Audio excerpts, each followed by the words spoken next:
Well, let's bring in Dean Narramore now from the Bureau of Meteorology for a bit of an update on the situation across the country. Hi there, Dean.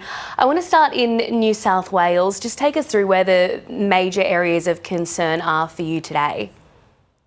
Yeah, hello and good afternoon, everyone. Yeah, today, thankfully, conditions have eased. We've got cooler winds, but it's those sea breezes on our coastal areas, particularly affecting those fires near the coast. They could pick up this afternoon and cause some challenging issues. For our inland fires, though, things won't be too bad today from a wind perspective.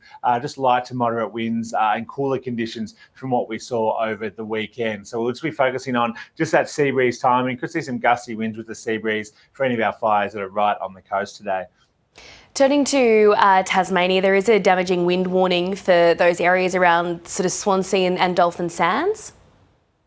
Yeah, that's exactly right. So we're seeing some strong and gusty winds and some gusts up to damaging, which is around 90 kilometres an hour or so possible, particularly to the afternoon hours as that strong front sweeps across Tasmania. So the wind will come in gusts as well, so it might be quiet for a bit and then we'll get a big gust as well. So it's those conditions that really cause challenging conditions for our firefighters there. So those winds are going to be continuing today. They'll ease a little bit overnight tonight and through Tuesday morning, still be gusty at times, but the winds won't really die down until we get to around Tuesday afternoon, and much calmer conditions likely on Wednesday and Thursday.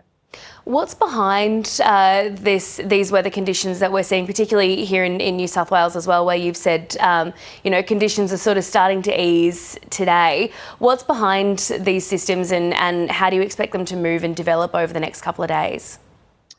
Yeah, it's a good question, and tomorrow's going to be a spike day. But what we saw over the weekend, we saw a strong front sweep across southeastern Australia, and ahead of that, that brought really hot and gusty winds right across New South Wales, where we saw temperatures spike into the 40s for much of the state, even 42 at places like Gosford and the Central Coast. Then we had a cooler southerly change behind that on Sunday and Monday, which is today, and that's going to lead to those cooler and calmer conditions. But then tomorrow, we're going to see those winds pick up again as another cold front sweeps across southern parts of the country. And that's going to bring another day of heat for New South Wales. Temperatures get into the high 30s to low 40s for inland areas and could get to the low to mid 30s for our coastal areas as well. The good news is the winds won't be as strong as what we saw on Sunday, but we're still likely to see widespread high fire dangers, fresh and gusty winds at times, not the howling ones we saw on Saturday, and those temperatures are going to spike up as well. So another challenging day on Tuesday for parts of New South Wales. And then the good news is we should see the pattern shift a little bit on Wednesday. We'll see a cooler change move up the coast again Tuesday night, and that'll be a challenge as well for our fires as the winds go from northerly to a southerly direction. And then we could see widespread rain and thunderstorms developing across New South Wales on Thursday and Friday, hopefully negating that fire risk there. Dean, it is of course only the first few days of summer at the moment. How do you expect the next few months to go in terms of those challenging weather conditions that you're speaking of? For a while, you're right. It was just the start of summer, and summer we saw, a number of heat waves.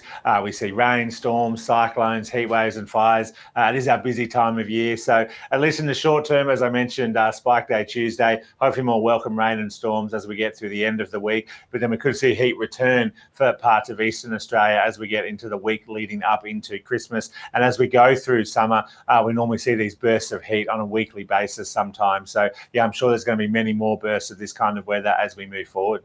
All right, is there anything else that you've got your eye on at the moment? Any thunderstorms in Queensland to watch? Yeah, we saw storms in southeast Queensland last night. Thankfully, that storm risk has moved inland for today. So northern Australia, inland Queensland is where we'll see the storms today. More widespread through WA, NT and Queensland tomorrow, and then spread right across the country, middle and later part of this week with severe thunderstorms likely. So once again, pretty active end to the week around the country in terms of storms as we get through Thursday, Friday.